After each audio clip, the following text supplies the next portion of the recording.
ओम शांति। 14 सितंबर 2024। मीठे बच्चे, बाप की श्रीमत पर चलकर अपना श्रृंगार करो। पर चिंतन से अपना श्रृंगार मत बिगाड़ो। टाइम वेस्ट ना करो। तो श्रृंगार होता है अंदर का श्रृंगार, अंदर का ब्यूटी, इनर ब्यूटी। पर जब पर चिंतन करते हैं, जैसे कि पब्लिक ओपिनियन में फंस जाते हैं और उसके हिसाब से चल जाते हैं, तब इनर ब्यूटी का जो श्रृंगार है वो बिगड़ जाता है। और वो बिगड़ने के कारण बाहर से हम अपना श्रृंगार को ठीक करने की कोशिश करते हैं। जैसे हमारे अंदर एक महसूस होता है कि मैं अंदर से मैं सुंदर नहीं हूँ, क्योंकि स्वयं को छोड़ देते हैं। सेल्फ कनेक्शन टूट जाता है और सेल्फ कनेक्शन टूट जाने के कारण वो फीलिंग आ जाता है कि मैं सुंदर दिख नहीं रही हूँ। तो सुंदर दिखने की कोशिश करते हैं हम एक्शन में। तो बाबा कह रहे पर चिंतन से अपना श्रृंगार मत बिगाड़ो, टाइम वेस्ट ना करो। तब टाइम वेस्ट हो जाता है, क्योंकि वहाँ पर हम सुंदर दिखते नहीं हैं, सुंदर दिखाने की कोशिश करते हैं, सुंदर बनते नहीं हैं। प्रश्न: तुम बच्चे बाप से भी तीखे जादूगर हो, कैसे? उत्तर: यहाँ बैठे बैठे तुम इन लक्ष्मी नारायण जैसा अपना श्रृंगार कर रहे हो। तो आत्मा का श्रृंगार यहाँ से ही शुरू होता है। यहाँ बैठे अपने आप को चेंज कर रहे हो, ये भी जादूगरी है। स्वयं को चेंज करना, चेक करके चेंज करना, यही श्रृंगार करना है। और इसमें बहुत ताकत की ज़रूरत है, इसमें रिस्क उठाने की ज़रूरत है, क्योंकि सब जो कह रहे हैं, जो आसुरी दुनिया के मत है, उनके अगेंस्ट चलना होता है। और वो सूक्ष्म जो बाबा है, जो दिखते नहीं है, जो इनटेंजिबल है, उनकी श्रीमत पर चलते हैं। वो श्रीमत भी सूक्ष्म है और बाबा भी सूक्ष्म है। इसीलिए ये बाबा कह रहे जादूगरी है, क्योंकि कैसे हो रहा है, सब कुछ गुप्त में होता है और फिर अचानक दिखाई देगा कि कुछ और बन गया। जैसे जादू में होता है, कुछ हाथ में लेते हैं और उसको गायब कर देते हैं, या हाथ में कुछ और चीज़ लेते हैं और फिर दिखाते हैं कि एक चिड़िया बन गया या कुछ। तो ये जादूगरी है, क्योंकि बीच वाला जो प्रोसेस है वो प्रोसेस गुप्त है। सिर्फ अल्फ को याद करने से तुम्हारा श्रृंगार हो जाता है। कोई हाथ पाँव चलाने की भी बात नहीं, सिर्फ विचार की बात है। तो सब कुछ ये असली श्रृंगार जो है वो अंदर की बात है, बाहर कहीं पर दिखाने की ज़रूरत नहीं है। जहाँ हम बाहर दिखाते हैं वहाँ पर हम सुंदर दिखने की कोशिश करते हैं, बाहरी चीज़ों से सुंदर दिखने की कोशिश करते हैं। योग से तुम साफ, स्वच्छ और शोभनिक बन जाते हो। तुम्हारी आत्मा और शरीर कंचन बन जाता है। ये भी कमाल है ना। तो जैसे योग करते हैं, उससे अंदर के नेगेटिव इमोशंस सब साफ होने लग जाता है और वो प्योरिटी आ जाता है। और वो प्योरिटी आने के कारण आत्मा भी कंचन बन जाता है, शरीर भी साथ साथ निरोगी बन जाता है। ओम शांति। रूहानी जादूगर बैठ रूहानी बच्चों को, जो बाप से भी तीखे जादूगर हैं, उन्हों को समझाते हैं। तुम यहाँ क्या कर रहे हो? यहाँ बैठे बैठे कोई चुरपुर नहीं, बाप अथवा साजन सजनियों को युक्ति बता रहे हैं। साजन कहते हैं, यहाँ बैठे तुम क्या करते हो? अपने को तुम ऐसे लक्ष्मी नारायण मिसल श्रृंगार रहे हो, कोई समझेंगे? तुम यहाँ सब बैठे हो, फिर नंबरवार पुरुषार्थ अनुसार तो हो ही ना। बाप कहते हैं ऐसे श्रृंगारे हुए बनना है। तुम्हारी एम ऑब्जेक्ट ही ये है, भविष्य अमरपुरी के लिए। यहाँ बैठे हुए तुम क्या कर रहे हो? पैराडाइज के श्रृंगार के लिए पुरुषार्थ कर रहे हो, इनर ब्यूटी को निखार रहे हैं। इसको क्या कहे? यहाँ बैठे हुए अपने को चेंज कर रहे हो। जो आसुरी संस्कार एकदम ऑपोजिट, जो इनर ब्यूटी ख़त्म हो गया है, एक अगलीनेस आ गया है, उसको चेंज करके उस ब्यूटी को फिर से निखार रहे हैं। उठते बैठते चलते बाप ने एक मन मना भव की चाबी दे दी है। और ये चाबी इसलिए है क्योंकि ये चाबी बुद्धि का एक एक ताला को खोलते हैं। और जैसे बुद्धि का ताला खुलता है,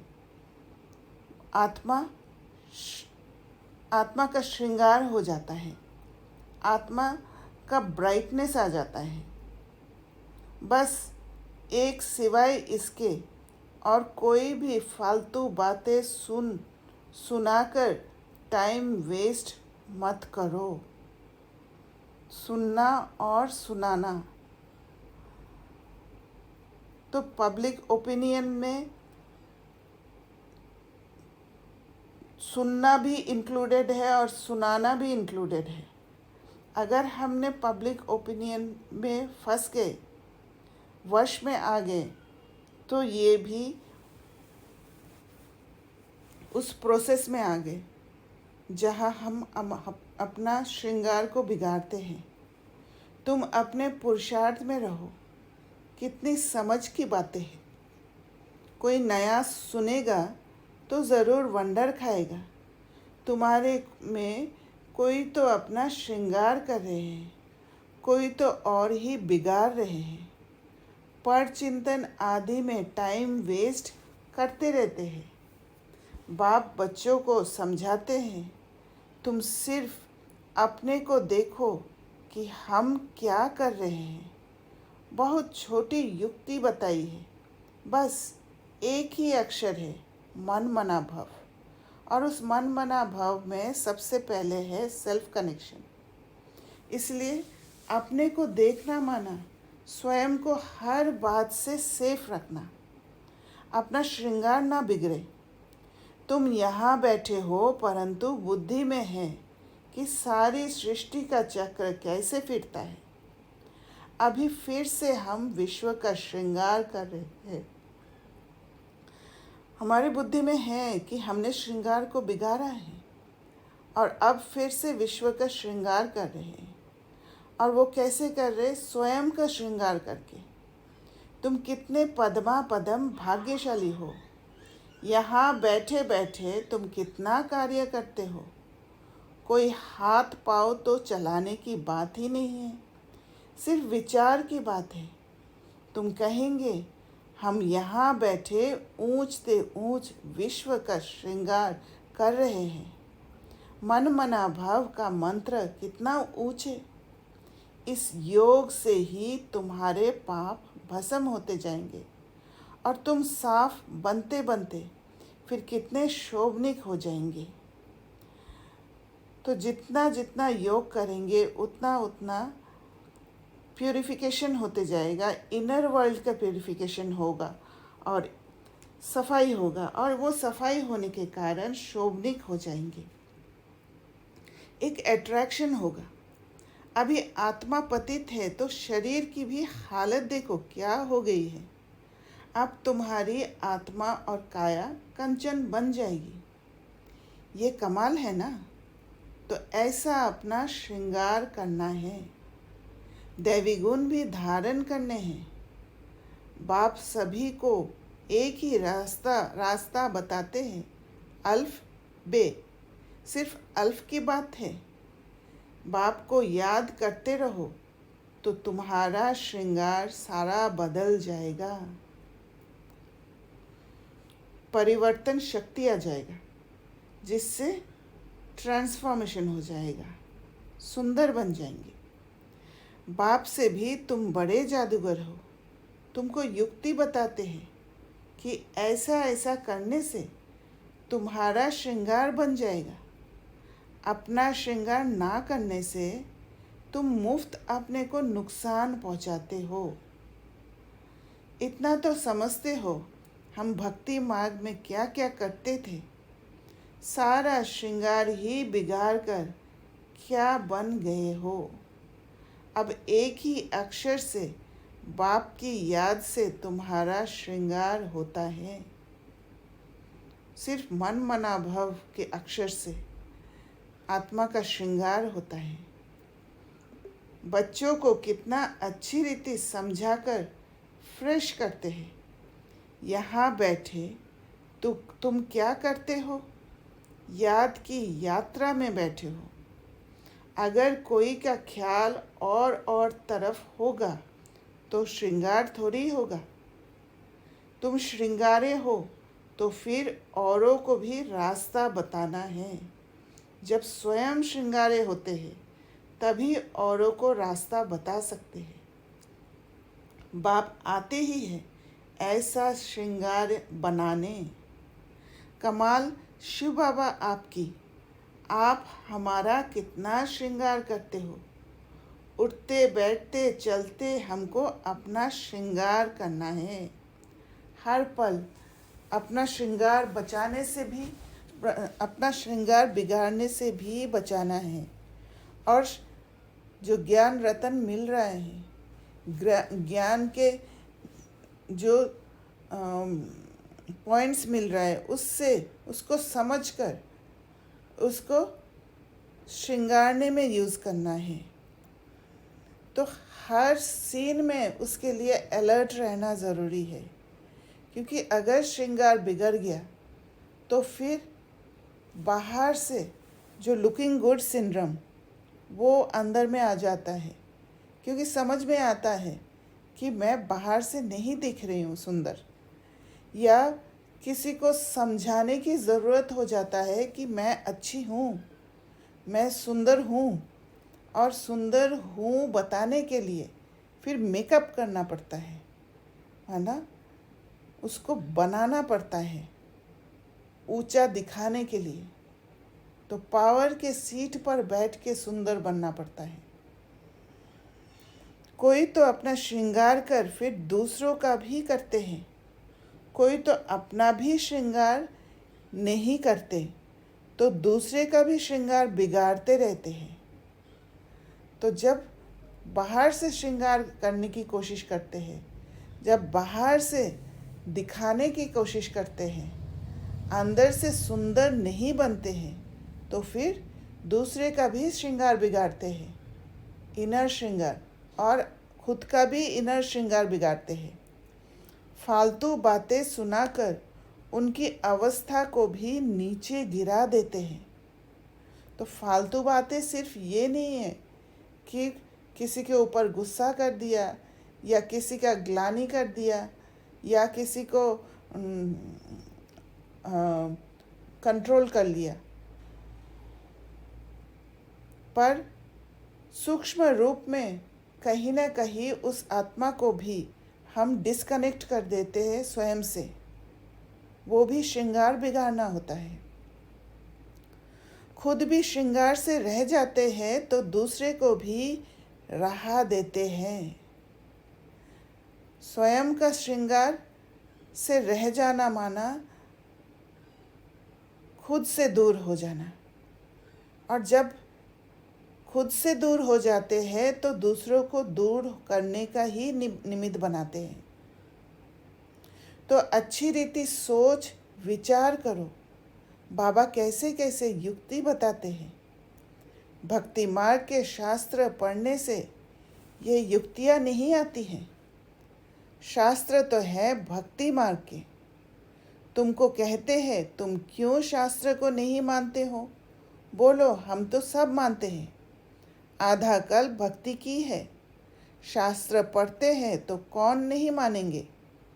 रात और दिन होते हैं तो ज़रूर दोनों को मानेंगे ना। ये है बेहद का दिन और रात। क्योंकि बेहद का दिन और रात दोनों का नॉलेज होना चाहिए। दिन में रहने के लिए रात का भी नॉलेज होना चाहिए, ना कि कान और आँख को बंद करके बैठ जाना है। जब नॉलेज होगा तभी परखने का शक्ति होगा। क्योंकि तभी पहचान पाएंगे कि वो काले बादल छाया हुआ है मन के आगे, और उन काले बादलों को पहचान कर उनको हटा सकेंगे ज्ञान द्वारा। रात को दिन बना सकेंगे। बाप कहते हैं मीठे बच्चों, तुम अपना श्रृंगार करो, टाइम वेस्ट मत करो। टाइम बहुत थोड़ा है। तुम्हारी बड़ी विशाल बुद्धि चाहिए। आपस में बहुत प्रेम होना चाहिए। टाइम वेस्ट नहीं करना चाहिए, क्योंकि तुम्हारा टाइम तो बहुत वैल्यूएबल है। तो आपस में प्रेम होना माना क्या है? आपस में प्रेम होना माना ये नहीं है कि सिर्फ गिफ्ट एक्सचेंज करना, ये नहीं है कि मेहमान नवाजी करना, ये नहीं है कि किसी के लिए अच्छा अच्छा खाना बनाकर खिला के खुश करना। आपस में प्रेम होना माना उस आत्मा को स्वयं से जोड़ देना, उस आत्मा को रावण के संस्कार से छुड़ा देना, उस आत्मा को भी कुछ सिखा देना जो ताकि उसमें ताकत आ जाए। बाबा कहते हैं कौड़ी से हीरे जैसा तुम बनते हो। मुफ्त में इतना थोड़े ही सुन रहे हो। कोई कथा है क्या? बाप अक्षर ही एक सुनाते हैं। बड़े बड़े आदमियों को जास्ती बात थोड़ी ही करनी चाहिए। बाप तो सेकंड में जीवन मुक्ति का रास्ता बताते हैं। ये है ही ऊंच श्रृंगार वाले। तब तो उन्हों के ही चित्र हैं जिनको बहुत पूछते रहते हैं। जितना बड़ा आदमी होगा उतना बड़ा मंदिर बनाएंगे, बड़ा श्रृंगार करेंगे। आगे तो देवताओं के चित्र पर हीरे का हार पहनाते थे। बाबा को तो अनुभव है ना।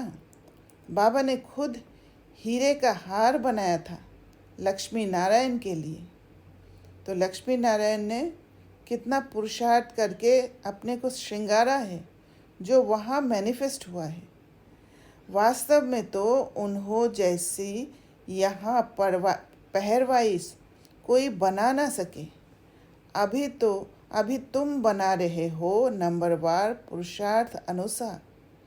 तो बाप समझाते हैं बच्चे, टाइम वेस्ट ना अपना करो ना औरों का करो, माना ना दुख लो ना दुख दो, क्योंकि इन दोनों चीज़ में ही टाइम वेस्ट होता है और श्रृंगार भी बिगड़ते हैं। गोरा मुंह काला हो जाता है। बाप युक्ति बहुत सहज बताते हैं। मुझे याद करो तो पाप मिट जाए। याद बिगर इतना श्रृंगार हो ना सके। तुम ये बनने वाले हो ना, दैवी स्वभाव धारण करना है। इसमें कहने की भी दरकार नहीं, परंतु पत्थर बुद्धि होने कारण सब समझाना पड़ता है। समझा कर पत्थर बुद्धि को पारस बुद्धि बनाना होता है। 1 सेकंड की बात है। बाप कहते हैं मीठे मीठे बच्चों, तुमने अपने बाप को भूलने से कितना श्रृंगार बिगाड़ दिया है। क्योंकि बाबा को भूला माना स्वयं को भी भूला, और स्वयं को भूलना माना श्रृंगार को अनजाने में बिगाड़ते जाना। बाप तो कहते हैं चलते फिरते श्रृंगार करते रहो, परंतु माया भी कम नहीं है। कोई कोई लिखते हैं, बाबा आपकी माया बहुत तंग करती है। अरे हमारी माया कहाँ है? ये तो खेल है ना। मैं तो तुमको माया से छुड़ाने आया हूँ। अगर ऑपोजिट पार्टी नहीं होगा तो खेलेंगे कैसे? अकेले तो गेम में मज़ा ही नहीं आएगा। मेरी माया फिर काहे की? इस समय पूरा ही इनका राज्य है। जैसे इस रात और दिन में फ़र्क नहीं हो सकता, ये फिर है बेहद की रात और दिन। इनमें एक सेकंड का भी फ़र्क नहीं हो सकता है। रात भी होना है और दिन भी आना है, और वो समय निर्धारित है। अभी तुम बच्चे नंबरवार पुरुषार्थ अनुसार ऐसा श्रृंगार कर रहे हो। बाप कहते हैं चक्रवर्ती राजा बनना है तो चक्र फिराते रहो, चक्र को देखते रहो, चक्र को समझते रहो। चक्र में जो डार्कनेस है वो डार्कनेस को भी देखो, और जो रोशनी है उस रोशनी को भी देखो। जब चक्र फिराते रहेंगे, बार बार कोई भी चीज़ को देखते रहेंगे, जैसे कोई भी घटना अगर बार बार होता है या कोई बार बार आके एक ही बात होता है, धीरे धीरे हम अनइन्फ्लुएंस्ड रहते हैं, उस बात को ध्यान ही नहीं देते हैं, उसके ऊपर उठ जाते हैं। वैसे चक्र को बार बार फिराते फिराते जब चक्र के आदि मध्य अंत का नॉलेज को देखते हैं, हर कोने को जो डार्कनेस था वो लाइट से रोशनी करते हैं, नॉलेज की लाइट से रोशनी करते हैं, तो फिर उससे प्रभावित नहीं होते हैं। उस डार्कनेस का जो जहाँ श्रृंगार बिगड़ा था वो अगर किसी का दिखे भी तो उसके वश नहीं होते हैं। अपने को इजीली सेफ रख सकते हैं और दूसरों को भी बचा सकते हैं। इसी को बाबा कहते हैं चक्रवर्ती राजा। भल गृहस्थ व्यवहार में रहो, इसमें सारा बुद्धि से काम लेना है। आत्मा में ही मन बुद्धि है, तो गृहस्थ व्यवहार में रहते हुए भी इनर वर्क कर चालू रहना चाहिए, श्रृंगारने का। यहाँ तुमको बाहर का गोरख धंधा कुछ भी नहीं है। यहाँ आते ही हो तुम अपने को श्रृंगारने, रिफ्रेश होने। बाप पढ़ाते तो सबको एक ही जैसा है। यहाँ बाबा पास आते हैं नई नई पॉइंट्स सम्मुख सुनने, फिर घर में जाते हैं तो जो कुछ सुना है वह बाहर निकल जाता है। यहाँ से बाहर निकलने से ही झोली छांट लेते हैं। जो सुना उस पर मनन चिंतन नहीं करते हैं। तुम्हारे लिए तो यहाँ एकांत की जगह बहुत है। बाहर में तो खटमल फिरते रहते हैं, एक दो का खून करते पीते रहते हैं, एनर्जी पीने लगते हैं, एक दूसरे से छीनने लग जाते हैं। तो बाप बच्चों को समझाते हैं ये तुम्हारा टाइम मोस्ट वैल्यूएबल है, इसको तुम वेस्ट मत करो। यहाँ पर ही अंडरलाइन करना है, टाइम बहुत वैल्यूएबल है।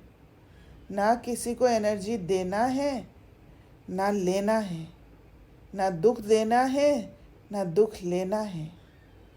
अपने को श्रृंगारने की बहुत युक्तियाँ मिली है। मैं सबका उद्धार करने आता हूँ। मैं आया हूँ तुमको विश्व की बादशाही देने। तो अब मुझे याद करो, टाइम वेस्ट मत करो। काम काज करते भी बाप को याद करते रहो। इतनी ढेर सब आत्माएं आशिक है एक परमपिता परमात्मा माशुक की। ये सब जिस्मानी कथाएं आदि तो तुम बहुत सुनते हो। अब बाप कहते हैं वह सब भूल जाओ।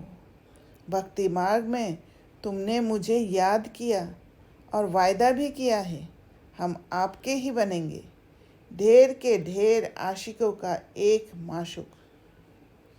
भक्ति मार्ग में कहते हैं ब्रह्म में लीन होंगे। ये सब है फालतू बातें। एक भी मनुष्य मोक्ष को नहीं पा सकता है, क्योंकि जब तक श्रृंगारते नहीं तब तक मोक्ष नहीं पाते हैं। और श्रृंगारने का तरीका एक बाबा ही आके बताते हैं, मन मना भव। किसी मनुष्य को पता ही नहीं है। बाबा कहते हैं ये तो अनादि ड्रामा है, इतने सब एक्टर्स हैं, इसमें ज़रा भी फर्क नहीं हो सकता है। बाप कहते हैं सिर्फ एक अल्फ को याद करो तो तुम्हारा ये श्रृंगार हो जाएगा, क्योंकि वो अल्फ का संग हो जाएगा और उस संग से ही श्रृंगार हो जाएगा। अभी तुम ये बन रहे हो। स्मृति में आता है अनेक बार हमने ये श्रृंगार किया है। कल्प कल्प बाबा आप आएंगे, हम आपसे ही सुनेंगे। कितनी गुये गुये पॉइंट्स है। बाबा ने युक्ति बहुत अच्छी बताई है। वारे जाओ ऐसे बाप पर। आशिक माशुक भी सब एक जैसे नहीं होते। ये तो सभी आत्माओं का एक ही माशुक है। जिस्मानी कोई बात नहीं, परंतु तुम्हें संगम युग पर ही बाप से ये युक्ति मिलती है। कहाँ भी तुम जाओ, खाओ पियो, घूमो फिरो, नौकरी करो, अपना श्रृंगार करते रहो। और श्रृंगारने के लिए दो प्रोसेस है। एक, स्वयं को सेफ भी रखना है, श्रृंगार बिगड़े नहीं, और दूसरा श्रृंगारते रहना है। दोनों होना चाहिए। एक भी छूट जाए तो फिर श्रृंगार टिकेगा नहीं। आत्माएं सब एक माशुक की आशिक है, बस उनको ही याद करते रहो। कोई कोई बच्चे कहते हैं हम तो 24 घंटा याद करते रहते हैं, परंतु सदैव तो कोई कर नहीं सकते। बहुत में बहुत 2-2.5 घंटे तक। जास्ती अगर लिखे तो बाबा मानता नहीं। दूसरे को स्मृति दिलाते नहीं तो कैसे समझे तुम याद करते हो। दूसरों को स्मृति दिलाना माना ये नहीं है कि किसी को कंट्रोल करके कहना कि बाबा को याद करो या बाबा याद है करके। उस आत्मा को सटल वे में समझ दे देना। अगर कोई आत्मा विस्मृति में है तो एक्शन द्वारा स्मृति दिला देना। उसको ऐसे कुछ कर देना जो वो जिस विस्मृति में है उससे निकलकर स्वयं से जुड़ जाए। बाबा पूछते हैं क्या कोई डिफ़िकल्ट बात है, कोई इसमें खर्चा है? कुछ भी नहीं। बस बाबा को याद करते रहो तो तुम्हारे पाप कट जाए। दैवी गुण भी धारण करने हैं। पतित कोई शांति धाम व सुख धाम में जा ना सके। बाप बच्चों को कहते हैं अपने को आत्मा भाई भाई समझो। 84 जन्मों का पाठ अभी पूरा होता है। ये पुराना चोला छोड़ने का है। ड्रामा देखो कैसा बना हुआ है। तुम जानते हो नंबरवार पुरुषार्थ अनुसार। दुनिया में तो कोई कुछ भी नहीं समझते। हर एक अपने से पूछे कि हम बाप की मत पर चलते हैं। चलेंगे तो श्रृंगार भी अच्छा होगा। एक दो को उल्टी बातें सुनाकर अथवा सुनकर अपना श्रृंगार भी बिगाड़ देते हैं तो दूसरे का भी बिगाड़ देते हैं। स्वयं से डिस्कनेक्ट हो जाते हैं। बच्चों को तो इसी धुन में लगा रहना है कि हम ऐसे श्रृंगारधारी कैसे बने। बाकी तो जो कुछ है वह ठीक है, सिर्फ पेट के लिए रोटी आराम से मिले। वास्तव में पेट जास्ती नहीं खाता। भल तुम सन्यासी हो परंतु राजयोगी हो। ना बहुत ऊंचा ना नीचा। खाओ भल परंतु ज़्यादा हीर ना जाओ, आदत ना पड़ जाए। यही एक दो को याद दिलाओ।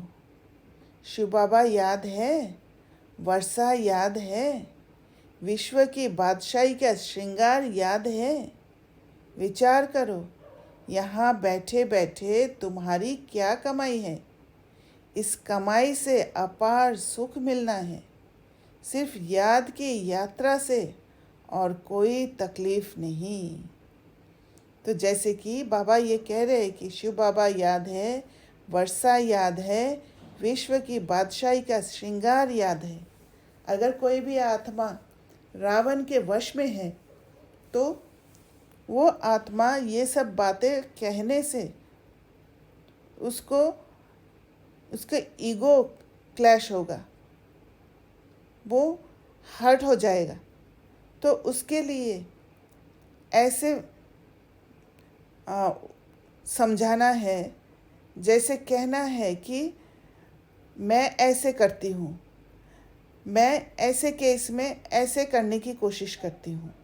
जब स्वयं को दिखा के बोलेंगे तो फिर उनको उनका रावण का संस्कार बढ़ेगा नहीं, बल्कि उनको रियलाइज़ हो जाएगा। क्योंकि जब उनका ध्यान रहेगा कि सामने वाली आत्मा कैसे पुरुषार्थ कर रही है, तो फिर सेल्फ कनेक्ट होने का चांस रहेगा, उनको रियलाइज़ होगा। तो बाबा कहते हैं भक्ति मार्ग में मनुष्य कितने धक्के खाते हैं। अभी बाप आए हैं श्रृंगारने। नॉलेज नहीं होता है तो धक्का खाना पड़ता है, क्योंकि अंधेरा है, अंधेरा में ठोकर भी खाते हैं। तो अपना अच्छी रीति ख्याल करो, भूलो मत, माया भुला देती है, फिर टाइम बहुत वेस्ट करते हैं। तुम्हारा तो ये बहुत वैल्यूएबल टाइम है। जब माया भुला देती है तो फिर उस रावण के जंगल में घुस पड़ते हैं और वहाँ भटक जाते हैं। तो फिर से वहाँ से निकलकर जब रियलाइज़ होते हैं कि हम रावण के जंगल में फंसे हुए हैं, तो वहाँ से निकलने के लिए टाइम वेस्ट करना पड़ता है। पढ़ाई की मेहनत से मनुष्य क्या से क्या बन जाते हैं। बाबा तुमको और कोई तकलीफ नहीं देते हैं, सिर्फ कहते हैं मुझे याद करो। कोई भी किताब आदि उठाने की दरकार नहीं। बाबा कोई किताब उठाता है क्या? बाप कहते हैं मैं आकर इस प्रजापिता ब्रह्मा द्वारा एडप्ट करता हूँ। प्रजापिता है ना, तो इतनी कुक वंशावली प्रजा कैसे होगी? बच्चे एडप्ट होते हैं। वर्षा बाप से मिलना है, बाप ब्रह्मा द्वारा एडप्ट करते हैं, इसलिए उनको माता पिता कहा जाता है। ये भी तुम जानते हो। बाप का आना बड़ा एक्यूरेट है, एक्यूरेट टाइम पर आते हैं, एक्यूरेट टाइम पर जाएंगे। दुनिया की बदली तो होनी ही है। अभी बाप तुम बच्चों को कितनी अकल देते हैं। बाप की मत पर चलना है। स्टूडेंट जो पढ़ते हैं वही बुद्धि में चलना है। तुम भी ये संस्कार ले जाते हो। जैसे जैसे पढ़ाई करते जाते हैं तो बुद्धि में इन पढ़ाई की बातें, ये नॉलेज ही बैठ जाता है और वही संस्कार बन जाता है और वो संस्कार लेकर जाते हैं। जैसे बाप में संस्कार है, वैसे तुम्हारी आत्मा में भी ये संस्कार भरते हैं। तो जैसा हम पुरुषार्थ करके अपने को बनाते हैं, वैसे दूसरे को भी बनाने की कोशिश करते हैं। इसीलिए बाबा कहते हैं आप समान बनाओ। फिर जब यहाँ आएंगे तो वही पाठ रिपीट होगा। नंबरवार पुरुषार्थ अनुसार आएंगे। अपने दिल से पूछो कितना पुरुषार्थ किया है। अपने को श्रृंगारने का टाइम कहाँ वेस्ट तो नहीं किया है। बाप सावधान करते हैं, बायत बातों में कहाँ भी टाइम ना गवाओ। बाप की श्रीमत याद रखो, मनुष्य मत पर ना चलो। फॉलोअर नहीं बनना है किसी का। तुमको ये पता थोड़े ही था कि हम पुरानी दुनिया में हैं। बाप ने बताया है कि तुम क्या थे। मनुष्य को पता ही नहीं था कि ये पुरानी दुनिया है, तो वो बाबा आके बताया। इसलिए मनुष्य मत पर चलना ही नहीं है। अगर किसी ने सुनाया भी है, उसको विचार करना है, क्या ये मेरे हिसाब से सही है, क्या बाबा के श्रीमत के हिसाब से सही है, तभी जाके अंदर लेना है। क्योंकि हर एक मनुष्य अपना अपना स्थिति अनुसार, अपना अपना समझ अनुसार समझानी देते हैं, तो उसको अंधश्रद्धा की तरह फॉलो नहीं कर लेना है। इस पुरानी दुनिया में कितने अपार दुख है, ये भी ड्रामा अनुसार पाठ मिला हुआ है। ड्रामा अनुसार अनेक अनेक विघ्न भी पड़ते हैं। बाप समझाते हैं, बच्चे ये ज्ञान और भक्ति का खेल है, वंडरफुल ड्रामा है। तो भक्ति है फॉलो करने का, और अभी ज्ञान और भक्ति का इंटरसेप्शन हो रहा है। इसीलिए हमारे संस्कार में अभी भी भक्ति का संस्कार है, और वो भक्ति का संस्कार तब दिखाई देते हैं जब कभी कभी ज्ञान और भक्ति दोनों को मिक्स कर लेते हैं। जैसे बाबा इंस्ट्रूमेंट का बात करते हैं, निमित्त बनने का बात करते हैं, तो निमित्त बनने के लिए किसी को भी हम निमित्त बना लेते हैं। निमित्त बना के उसी को फॉलो कर लेते हैं, ये समझकर वो निमित्त है, शिव बाबा ने बताया। पर निमित्त बनने के लिए निमित्त का स्थिति होना पड़ता है। इंस्ट्रूमेंट बनना माना कोई भी इंस्ट्रूमेंट नहीं बन सकता। इंस्ट्रूमेंट बनना माना वो आत्मा जो स्टेबल रह के बाबा की शक्ति, बाबा के मैसेज को कैच करके ट्रांसफ़र करने के लायक बनते हैं। तो वो भी परखना ज़रूरी है कि किसको निमित्त बना रहे हैं, कौन निमित्त है और कौन मनुष्य मत है। बाबा कहते हैं वंडरफुल ड्रामा है। इतनी छोटी आत्मा में सारा पार्ट अविनाशी भरा हुआ है, जो बजाती ही रहती है।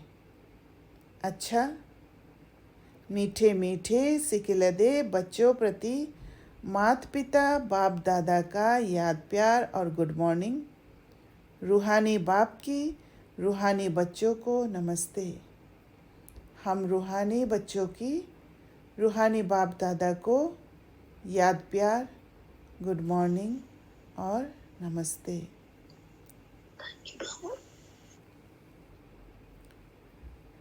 धारणा के लिए मुख्य सार। पहला पॉइंट, दूसरी सब बातों को छोड़ इसी धुन में रहना है कि हम लक्ष्मी नारायण जैसा श्रृंगारधारी कैसे बने। उस टॉप को एम करना है, ना कि नीचे वाले को। अपने से पूछना है कि हम श्रीमत पर चलकर मनमना भव की चाबी से अपना श्रृंगार ठीक कर रहे हैं, बुद्धि को क्लीन एंड क्लियर रख पा रहे हैं। उल्टी सुल्टी बातें सुनकर व सुनाकर श्रृंगार बिगाड़ते तो नहीं हैं। उल्टी सुल्टी बातें सुनकर और सुनाकर श्रृंगार बिगाड़ना हमारे कंट्रोल में है। सुनना ना सुनना, उसको फिर कोई अगर सुन रहे हैं या सुना रहे हैं, उसको फिर परिवर्तन करके अंदर लेना है। उसके पीछे का इंटेंशन अलग अलग होता है। एक सुनाना एक्सपीरियंस के लिए और एक सुनाना ग्लानि करने के लिए। तो उसको भी परख कर अपने अंदर लेते समय श्रृंगार ना बिगड़े, उसका ध्यान रखना है। आपस में प्रेम से रहते हैं, अपना वैल्यूएबल टाइम कहीं पर वेस्ट तो नहीं करते हैं, दैवी स्वभाव धारण किया है। सॉरी। वरदान। व्यर्थ संकल्पों के कारण को जानकर उन्हें समाप्त करने वाले समाधान स्वरूप भव। अगर व्यर्थ संकल्प आ रहे हैं तो उसका पीछे का कारण क्या है? कौन सा दिनचर्या में गड़बड़ हो रहा है? क्या करने से वो व्यर्थ संकल्प को समाप्त कर सकते हैं? वो कारण को जानकर सॉल्यूशन तक पहुंचना है। व्यर्थ संकल्प उत्पन्न होने के मुख्य दो कारण हैं। एक है अभिमान, दूसरा है अपमान। और अभिमान और अपमान दोनों ही है दुख लेने का प्रोसेस। तो अगर दुख नहीं लेना है तो हमारे अंदर योग बल और ज्ञान बल होना चाहिए, जिससे कोई भी बात को सुनकर भी उसको परिवर्तन कर सके। या अभिमान अगर अंदर आ भी गया, अपमान का फीलिंग अगर आ भी गया, तो उसको न्यूट्रलाइज करने का पुरुषार्थ कर सके, अंदर में जो ट्रॉमा है उसको हील कर सके। बाबा कहते हैं, मेरे को कम क्यों, मेरा भी ये पद होना चाहिए, मेरे को भी आगे करना चाहिए। तो इसमें या तो अपना अपमान समझते हो या फिर अभिमान में आते हो। नाम में, मान में, शान में, आगे आने में, सेवा में अभिमान या अपमान महसूस करना, यही व्यर्थ संकल्प का कारण है। और ये तभी होता है जब आत्मा श्रृंगारा हुआ नहीं है, सेल्फ कनेक्शन नहीं रहता है, जब योग बल और ज्ञान बल नहीं है, तब दूसरे से एनर्जी लेने की कोशिश करते हैं, ये पद, पोजीशन, मान शान पाकर। इस कारण को जानकर निवारण करना ही समाधान स्वरूप बनना है। इन सारे नेगेटिव इमोशंस को ख़त्म करने का स्ट्रॉन्ग डिटर्मिनेशन तभी आएगा जब कारण को जानेंगे और फिर निवारण कर पाएंगे। स्लोगन। साइलेंस की शक्ति द्वारा स्वीट होम की यात्रा करना बहुत सहज है।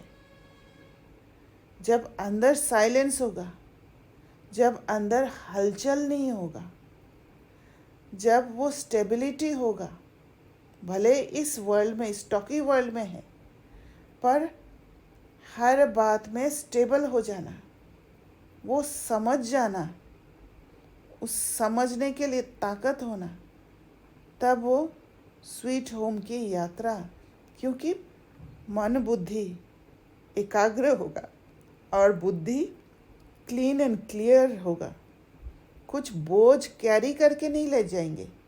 जहाँ बोझ कैरी करके ले जाएंगे वहाँ उड़कर स्वीट होम की यात्रा नहीं कर पाएंगे, बोझ नीचे खींचेगा।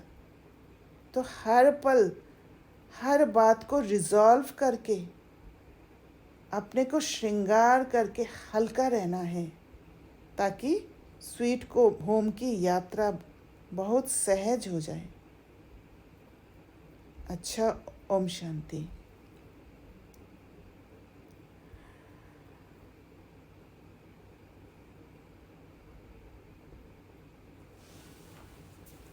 भीतर की ओर चले।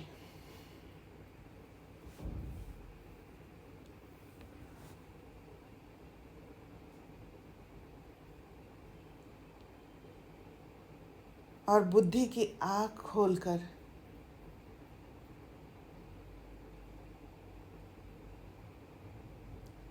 अंदर की दुनिया को अच्छी तरह देखें।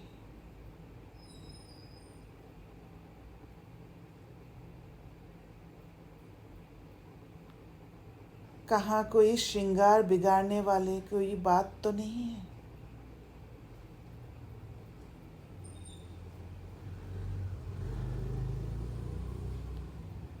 कहाँ मेरा श्रृंगार अनसेफ तो नहीं है।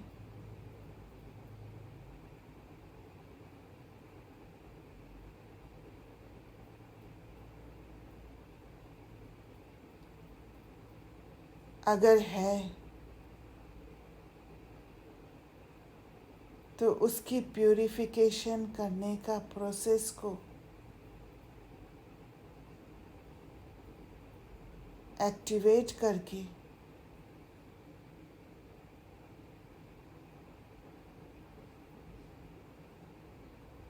उसको साफ करते जाए।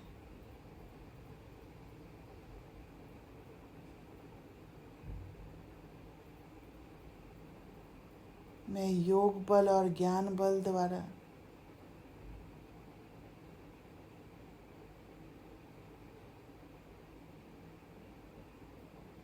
मेरे अंदर का घर की सफाई करते रहती हूँ।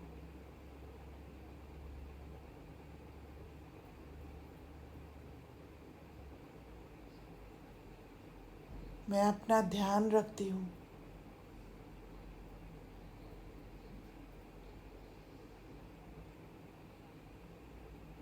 क्योंकि मैं स्वयं से सबसे ज़्यादा प्यार करती हूँ।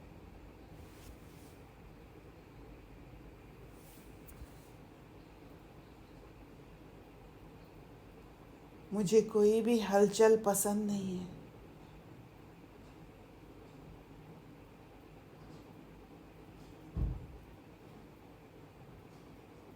कोई गंदगी पसंद नहीं है।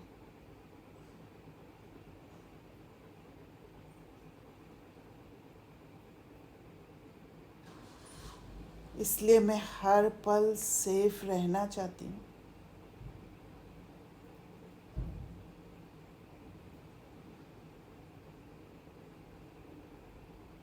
और बाबा ने मुझे सेफ रहने का चाबी दिया है।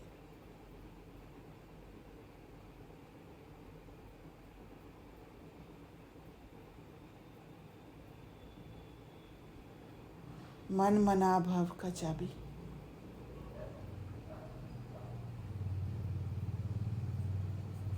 जिस चाबी से मैं अपना बुद्धि का ताला हर पल खुला रखती हूँ।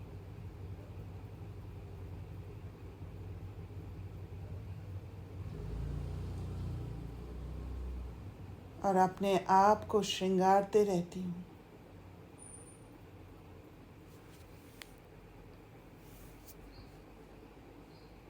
सारा बोझ खत्म करते जाती हूँ।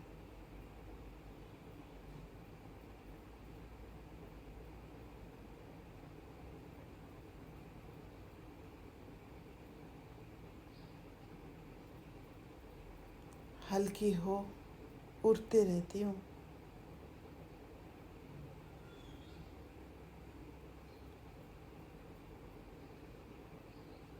यही मेरा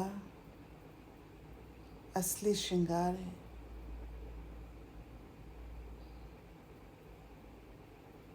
यही मेरा इनर ब्यूटी है।